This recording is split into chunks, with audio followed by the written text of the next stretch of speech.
On the morning of May 31st, 2003, a Saturday, a group of bureaucrats from the American Association of State Highway and Transportation Officials voted to do something that no government body in the United States had ever done before. They killed a number. Not a highway. The road itself would remain exactly where it was. Same asphalt, same lanes, same blind hills and desert curves. What they killed was the number on the signs, because the number, they had come to believe, was the problem. Within days of the announcement, nearly every Route 666 sign along 194 miles of highway through New Mexico, Colorado, and Utah had been stolen. Not unbolted, ripped off their posts, pried loose, wrenched free by people working fast in the dark. Some turned up on eBay within the week. Others vanished into basements and dorm rooms and roadside bars. Trophies from a highway that had spent 77 years wearing the most infamous number in Christendom. And here is the thing that nobody in that conference room could have predicted. After they changed the signs, after the number disappeared, the dying slowed down. Not because the road got safer. That would take years of construction. The dying slowed down almost immediately, as if the number itself had been doing the killing. But we're getting ahead of the story. To understand how a 3-digit number on a highway shield became something the government of the United States felt compelled to erase, you have to go back to a conference room in 1925, where a group of men who had never heard of the Book of Revelation sat down with a map and did some arithmetic. The American highway system in the mid-1920s was a mess. Every state had its own naming conventions, its own numbering logic, its own colored trail markers nailed to fence posts. You could drive from Illinois to California and cross the same road under 4 different names. So Congress authorized the creation of a national numbering system, and the American Association of State Highway Officials, AASHO, assembled a joint board to impose order on the chaos. The rules were elegant. East-west roads got even numbers. North-south roads got odd. Major transcontinental routes ended in 0 or 1, and branch routes, spurs that split off from a parent highway, got 3-digit numbers, with the last 2 digits matching the parent. One of the major east-west routes under consideration was US 60, planned to run from the Virginia coast to Los Angeles. The Joint Board assigned it 5 branches, numbered 160 through 560.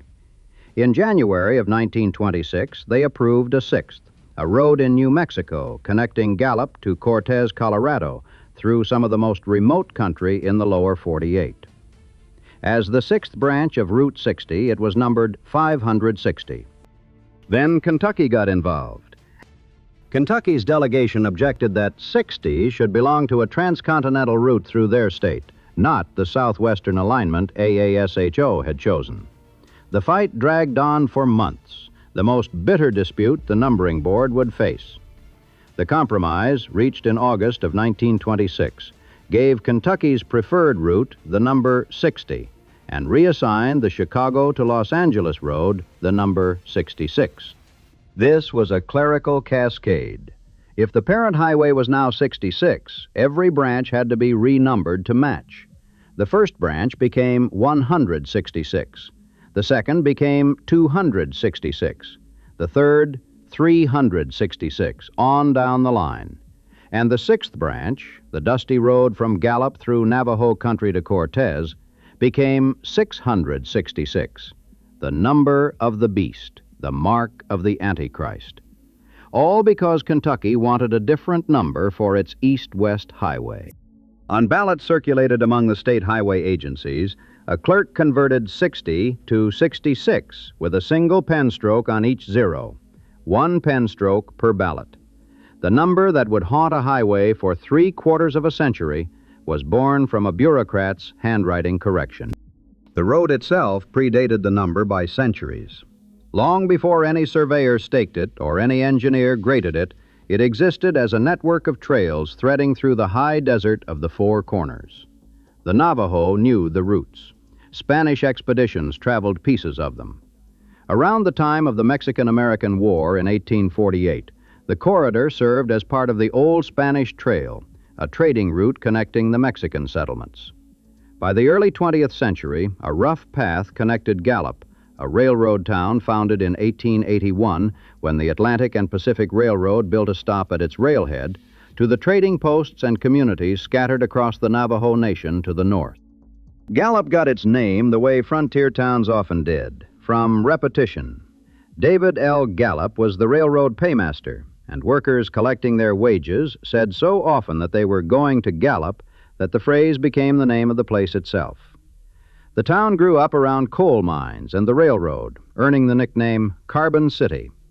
When Route 66 was a line through it in 1926, Gallup became a key stop on the Mother Road, its main street blooming with neon-lit motels, cafes, and Indian trading posts.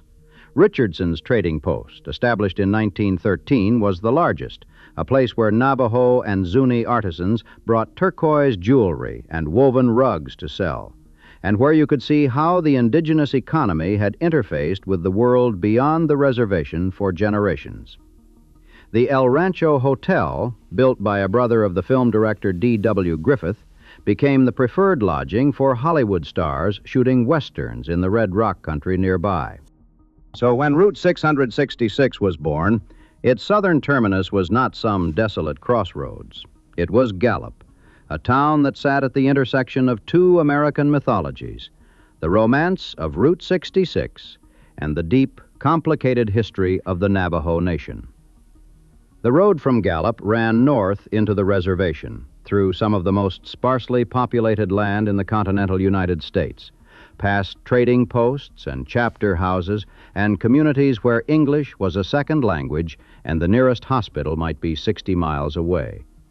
The route was known as the Navajo Trail, and it linked up with the National Park-to-Park Highway, a promotional loop connecting the great parks of the West. Before it was the Devil's Highway, it was a way to get to Mesa Verde. When AASHO formalized it in November of 1926, Route 666 was listed at 141 miles, running from Gallup north through Shiprock to Cortez. That was all. A minor spur route through beautiful, empty, dangerous country. The kind of road most Americans would never drive unless they had a specific reason to be out there. But the road grew. By 1942, AASHO had extended it south into Arizona, incorporating the Coronado Trail, named for the 16th century conquistador Francisco Vasquez de Coronado, who had passed through the region in 1540, searching for the 7 cities of Cibola. The Coronado Trail section was something else entirely. In a 60-mile stretch, the road executed approximately 400 curves, climbing from 2,900 feet to above 9,000, twisting through the Apache National Forest and into the mountain mining towns of Clifton and Morenci.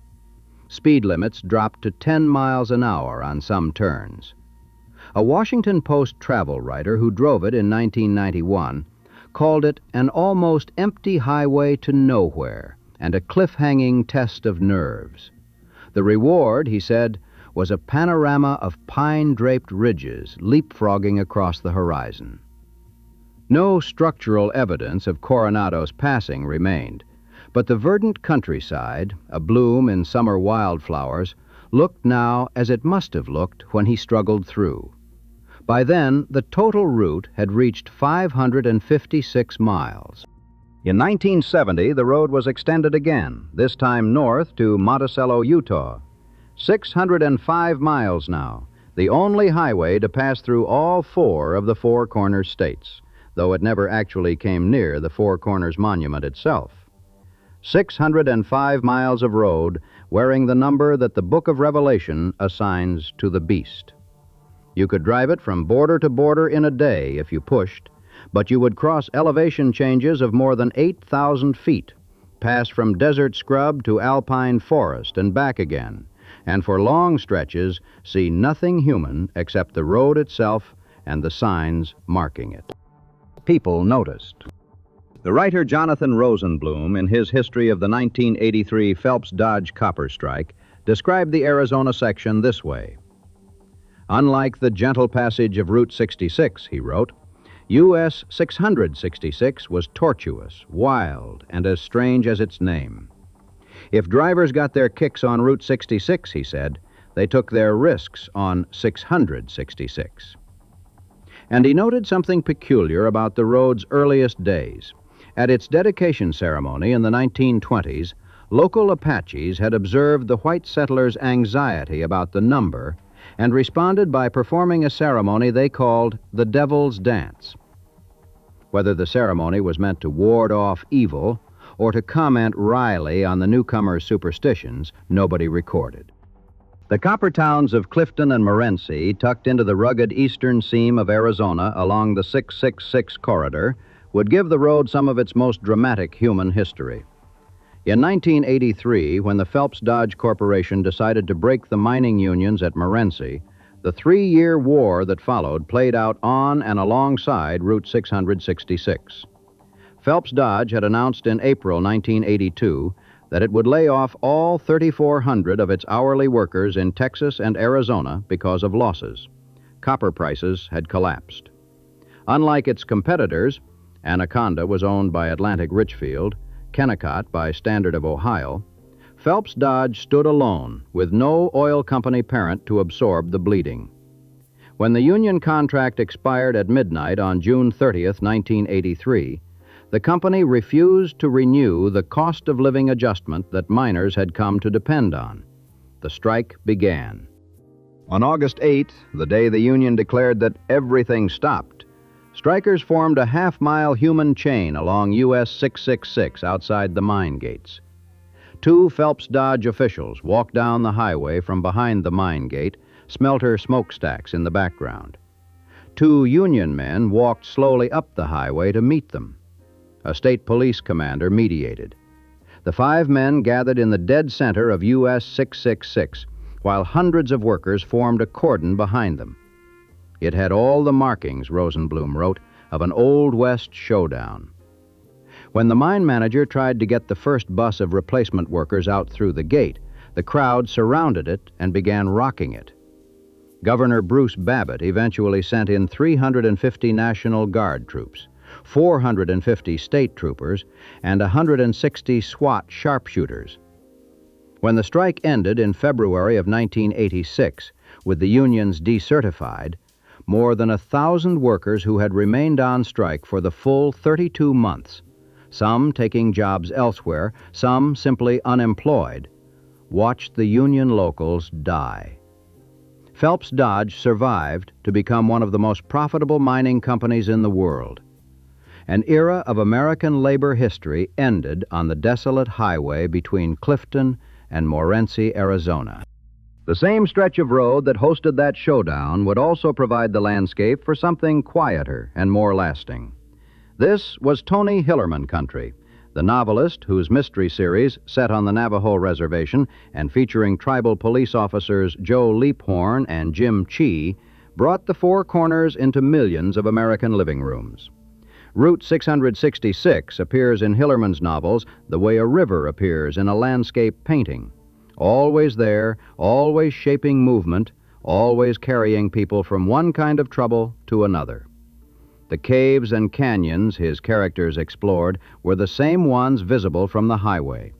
The spiritual world his characters navigated, skinwalkers, sacred mountains, the tension between Navajo tradition and Anglo law, was the same spiritual world that clung to the road's reputation like dust to a windshield. But the labor struggle and the literary fame, as dramatic as they were, are not why anyone remembers Route 666. What people remember are the deaths and the stories the deaths produced. The killing stretch was the New Mexico section, 135 miles of 2-lane road cutting straight and true through the Navajo Reservation and over country so lonesome and desolately beautiful it seemed apart from any place else. 15 or 20 times a year, someone died on that road. The number sounds modest against a national backdrop of 40,000 annual traffic deaths, but scale it to the population and the mileage, and you have something genuinely terrible. The 2 counties that Route 666 traversed, McKinley and San Juan, ranked as the most dangerous counties in New Mexico for driving. In McKinley County alone, population about 65,000, police arrested nearly 2,500 intoxicated drivers a year. In Albuquerque, a city 10 times as large, the figure was 10,000. About 75% of the fatalities on Route 666 involved pedestrians. In a land where many people could not afford a vehicle and hitchhiking was the normal way to get anywhere, people walked the shoulder of a highway with no sidewalks, no streetlights, and long stretches where you could drive 100 miles without passing a gas station. Many of them had been drinking. They would pass out in the middle of the road, stumble across the asphalt too slowly, stagger in front of an oncoming truck. A state police lieutenant named Farron Sagata, stationed in Gallup, told reporters in 1995 that alcohol-related arrests on the Route 666 corridor had increased every year since 1989, climbing 20 to 25% annually despite checkpoints, special patrols, and awareness campaigns. Outside the community of Newcomb, a sign stood by the road that read, "You booze and cruise, you lose." Nobody stole that sign. A trucker named Alan Rochester from Alice, Texas, driving from Laredo to Salt Lake City and stopping for a weight check in Shiprock, told a reporter what most long-haul drivers thought about Route 666. He said he didn't like it out there, that it gave him the creeps. He said it was a beautiful road, nice asphalt, great scenery, but that he was glad when he could get off it. That was the paradox. The road was gorgeous. The country it passed through, red mesas, sage flats, volcanic remnants stabbing up from the plain, was among the most visually stunning in America. And people died on it at a rate that dwarfed comparable highways. The real devil on Route 666, in other words, was alcohol, poverty, and a two-lane road carrying traffic loads it was never built to handle. But that was not the story anyone wanted to tell. The story people wanted to tell had teeth. It had glowing eyes. It came for you at night in the desert. And that story had a power that no DOT safety report could match, because it tapped into something older than highway engineering. Hexacosioi hexaconta hexaphobia, the clinical term for fear of the number 666. A phobia rooted in a verse from the book of Revelation written nearly 2,000 years ago on the island of Patmos. The verse says, "Let him who has understanding calculate the number of the beast, for it is the number of a man, and his number is 666.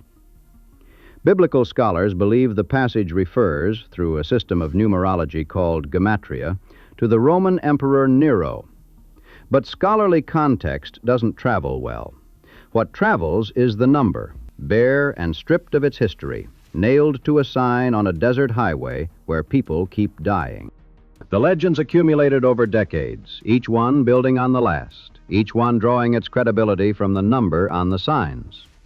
Drivers reported seeing a black sedan, Satan's sedan, the stories called it, that appeared from nowhere in the rear-view mirror, headlights blazing, closing the distance no matter how fast you drove. Some said it tried to rear-end them. Others said it roared past and vanished. Still others said they pulled over and there was nothing behind them at all, just empty road and silence. Then there were the phantom trucks. An 18-wheeler wreathed in unnatural flame, barreling at you from the opposite lane, horn screaming, then gone, blinked out of existence a second before impact. Most encounters with Route 666's phantom trucker followed the same pattern. A car, typically occupied by the driver alone and traveling late at night, would see a truck approaching along the center of the road at speeds well above 100 miles an hour. Long-haul truckers swapped these stories at rest stops and diners up and down the corridor, each retelling adding a new detail. A laugh echoing from the cab, headlights that cast no shadow, a rig with no license plate, and a grill caked in something dark. The stories were impossible to verify and impossible to stop. They fed on each other, and the road's reputation fed on them. The Navajo had their own explanations, drawn from a tradition older than the highway, older than the number, older than the book of Revelation itself. Skinwalkers, shape-shifting entities of Navajo lore, were said to haunt quiet stretches of the road. Drivers reported seeing an old figure in animal skins sitting on the shoulder, only to discover when they stopped to help that the face looking up at them was not human. Some Navajo families simply refused to drive Route 666 after dark, not because of the Christian symbolism of the number, but because, they said, the road's construction had cut across places it should not have. The road disturbed what was buried, and what was buried did not rest. There were the hellhounds, enormous dogs with glowing yellow eyes that ran alongside cars at highway speed, leaping at tires. There was the faceless girl, a frail young woman walking the shoulder at night, who turned toward the car when you stopped to offer help and revealed a smooth blank where her features should have been. There were stories of unexplained fog, of instruments malfunctioning, of radios dissolving into static, of the smell of sulfur at crash scenes. Every accident, every death, every flat tire on a lonely stretch of blacktop was folded into the mythology. Route 666 did not simply have a reputation, it had a canyon. By the 1990s, the legend had crossed over from roadside folklore to national media. In 1990, USA Today quoted a state trooper who recalled a drunken driving suspect telling him, with the absolute conviction of the very drunk, that 666 was evil and everyone died on that highway. In 1995, the Wall Street Journal ran a piece titled, "Beast of a Highway, Does Asphalt Stretch Have Biblical Curse?" that quoted a resident who blamed Satan directly. After all, the highway had the devil's name. In 1998, The New Yorker published a cartoon in which a Corvette cruises past the Route 666 sign, the driver and passenger drawn as satanic figures. In 2001, Lionsgate released a horror film called Route 666, starring Lou Diamond Phillips as an FBI agent who makes the mistake of taking a shortcut down an abandoned section of the Devil's Highway and encounters the undead remnants of a prison chain gang. The budget was $2.3 million. The route had also appeared, briefly, in Oliver Stone's 1994 film Natural Born Killers, in which Woody Harrelson and Juliette Lewis conduct their murder spree down the same stretch of road, because of course they do. If you were making a movie about American violence and you needed a highway, there was only one number. And through all of it, the signs kept vanishing. The black-on-white Route 666 shields, standard federal highway markers, $20 or $30 worth of painted aluminum, were stolen as fast as state highway crews could bolt them to their posts. This happened everywhere the number appeared, not just in New Mexico. In New Jersey, someone kept stealing the mile marker 66.6 signs along the Turnpike and the Garden State Parkway. In Morris County, New Jersey, officials gave up entirely and changed a local Route 666 to Route 665, surrendering the last digit to the thieves. But nowhere was the problem worse than along the actual U.S. Route 666 in the Four Corners. The signs disappeared into a black market of Americana collectors, dorm room decorators, satanic souvenir hunters, and people who simply could not resist owning a piece of the Devil's Highway. Replacing them cost the states thousands of dollars a year. A Turnpike Authority spokesman, asked who he thought was stealing them, offered the only explanation he had.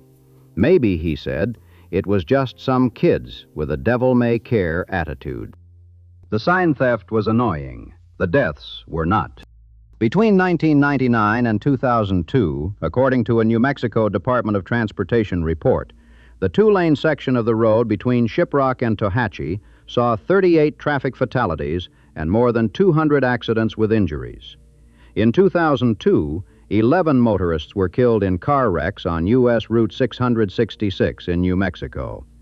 A former Navajo Nation police officer and investigator named Sammy Akia, who had spent 36 years in law enforcement on the reservation, said later that most of the accidents he responded to and most of the accidents he investigated were on that road.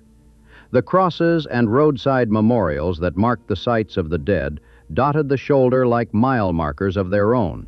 Head-on collisions, drunk drivers, entire families killed in a single wreck. Most of the stuff you investigate stays with you, Akia said. By 1997, Route 666 had been formally identified as one of the most hazardous roads in the nation.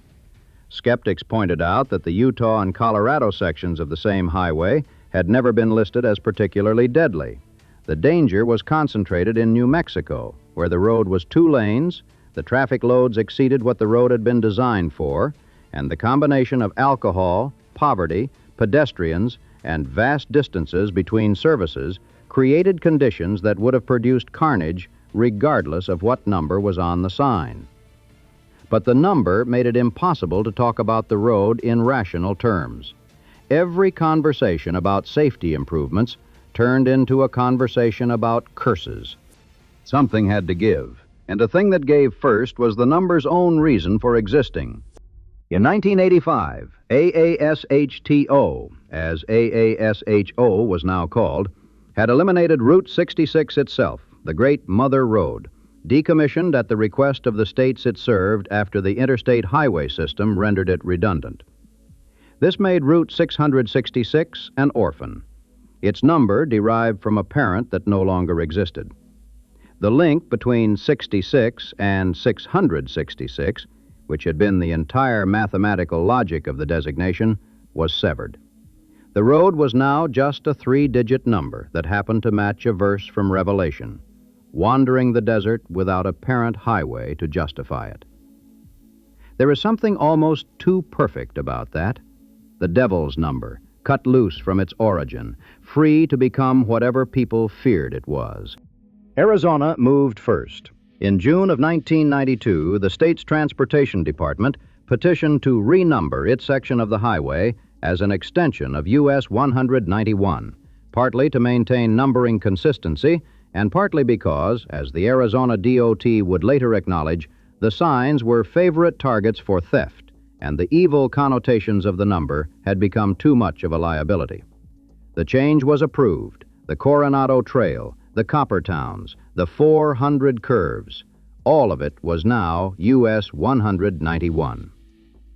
Route 666 was amputated at Gallup, reduced from 605 miles to 194. For 11 more years, the remaining stretch, Gallup north through the Navajo Nation, across the Colorado border, through Cortez, up to Monticello, kept the number. But the pressure mounted. The legends grew. The Internet, which barely existed when Arizona renumbered in 1992, had become a delivery system for every phantom trucker story and skinwalker sighting that anyone had ever whispered in a roadside bar. The stories spread further and faster than any state trooper's safety report ever could. On January 21, 2003, Governor Bill Richardson of New Mexico delivered his first State of the State address to the legislature. He talked about jobs and education and water rights and all the other things governors talk about. Then he said this: after years of neglect in Santa Fe, he was announcing his wholehearted support for the renovation of Highway 666, a name, he added, that he was working to change from Gallup to Shiprock on the Navajo Nation. He directed the Secretary of Transportation to cooperate fully with the Navajo Nation in the effort. That was the death knell. The legislature moved fast. Both chambers passed joint memorial resolutions, House Joint Memorial 60 and Senate Joint Memorial 49, requesting a new designation as quickly as possible. The resolutions were blunt. The road, they said, was the site of many accidents. People living near it already lived under the cloud of opprobrium created by having a road that many believed was cursed running through their homeland.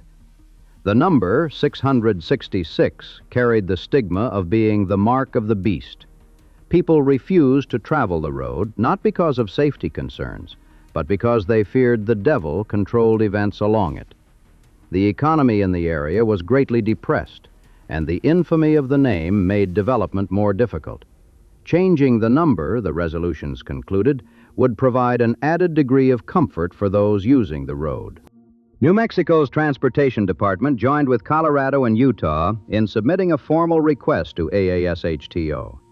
They initially proposed the number 393, but AASHTO pointed out that 393 implied the route was a branch of US 93, which it wasn't.